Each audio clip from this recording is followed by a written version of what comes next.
Hola, en nuestra parashá de la semana encontramos una situación muy particular respecto de dos hermanos. Me voy a referir a Jacob y Esaú, o Esav en hebreo. Y la temática que se desarrolla entre ellos, en el punto particular en que me quiero concentrar en este Shabbat, en este mensaje, es el hecho de la ausencia de amor, la ausencia de afecto, la ausencia de cariño. En general, cuando uno toca este tema, salvo que uno lo aborde en profundidad, siempre va a decir que bueno, sí, es importante el amor, el cariño. Es como que a veces uno lo toca superficialmente, y si bien hemos sufrido en nuestras vidas por falta de amor, cariño, el romántico, por ejemplo, pero es como un intangible, ¿no? Como que no, a veces es difícil llegar a un daño concreto que tiene que ver con la ausencia de amor y de cariño.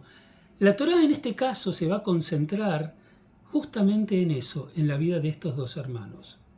Veamos un poquito. Cuenta el texto que finalmente Itzhak y Rebeca tienen dos hijos. Ella había tenido alguna dificultad, ¿no es cierto?, para poder lograrlo. Bueno, le rezan a Dios, tienen un contacto con Dios y finalmente nacen los dos y dice el texto, crecieron los jóvenes. Esav se hizo hombre de que sabía cazar, hombre de campo, mientras que Jacob era hombre íntegro, morador de tiendas, un muchacho tranquilo que vivía en las tiendas, y el otro era un cazador que salía afuera. Y de pronto el texto, como que no tuviera nada que ver con nada, dice, amó Itzhak a Esav, pues había caza en su boca, mientras que Rivka amaba a Jacob. Bueno, nosotros tenemos cientos de personas que nacen y mueren en la literatura bíblica, pero no siempre encontramos una especificidad concreta respecto del sentimiento del padre hacia un hijo y de la madre hacia el otro hijo.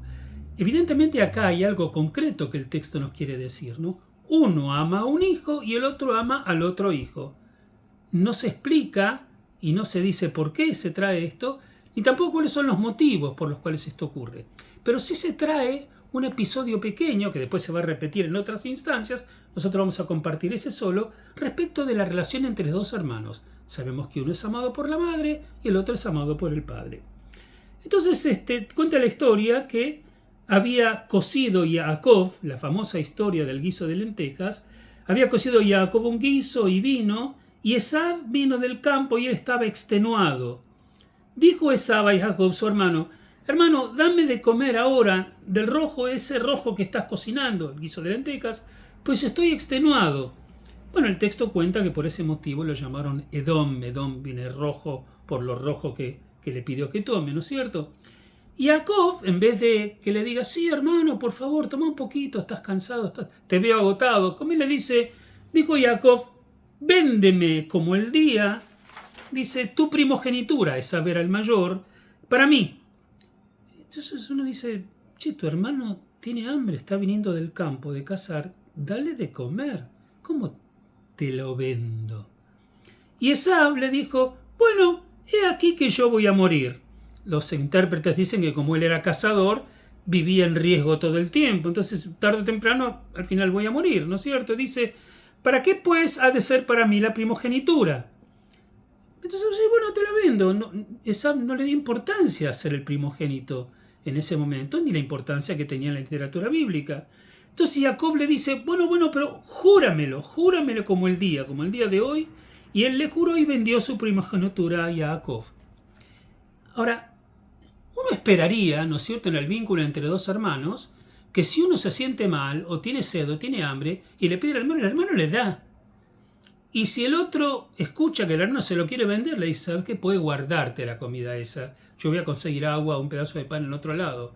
Pero el otro dice, bueno, déjame pensar. Y dice, bueno, te vendo mi primogenitura. Primogenitura en la época bíblica era muy importante.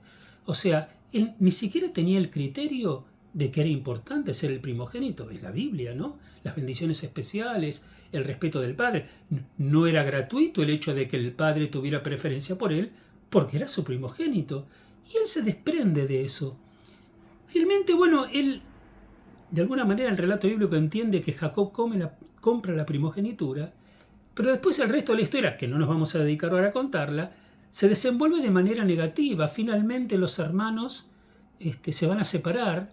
¿Recuerdan aquellos que recuerdan, ¿no? Donde Jacob se disfraza de Esav para poder, con la ropa de su hermano, para engañar a su padre Yitzhak, para poder robarle y llevarse la bendición que era para su hermano.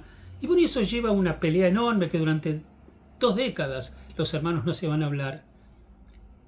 Y entonces uno se pregunta, ¿pero por qué pasó todo esto? ¿Por qué? Y entonces uno entiende por qué el texto bíblico dice que el padre amaba a un hijo y la madre amaba al otro hijo. Había como competencia. Uno sabía que no tenía el amor de la madre y el otro sabía que no tenía el amor del padre. Entonces ellos tampoco desarrollaron amor entre ellos. No había compañerismo, había competencia.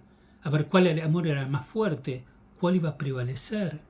Y al final se pelearon y perdieron años y años de su vida estando peleados y estando separados.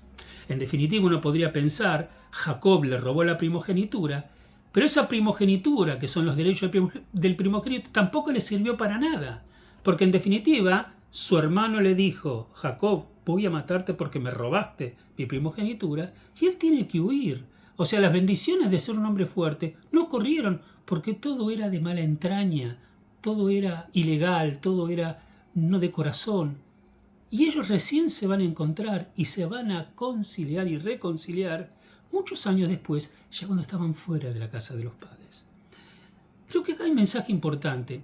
A veces nosotros, desde lugares de poder, pues, padre, madre, ¿no es cierto?, o madrijim, o líderes, ¿no es cierto?, en determinados grupos, o líderes en situaciones e instituciones, claro, a veces no podemos evitar tener preferencias por uno o por otro, pero junto a la preferencia, que es lo que el corazón te ordena, porque claro, no se le dan órdenes al corazón, tiene que haber una cuestión de criterio, ¿no es cierto? Vos tenés una obligación para cumplir. Tenés un hijo que te cae mejor, pero tenés la responsabilidad para el otro también, porque si no lo vas a mal educar, le vas a hacer sufrir, y después aquello que vos transmitiste mal pensado va a generar que tus hijos lo practiquen entre ellos, y finalmente lo practiquen el día que crezcan con sus propios hijos. Aquellos que conocen un poco el texto bíblico recordarán la historia de Jacob con José, el José el soñador, que también sentía preferencia por él. Por eso es muy importante que podamos cumplir con los sentimientos que tenemos, pero más importante aún es cumplir con la responsabilidad que nos cabe desde el rol de padres, desde el rol de docentes, de maestros, de rabinos, bueno, de personas encargadas de grupos humanos, para que la gente crezca, madure y se haga sano al lado nuestro todo el tiempo. Ojalá que podamos aprender de nuestros patriarcas y llevar una vida más ética, más justa y más noble. Shabbat Shalom para todos.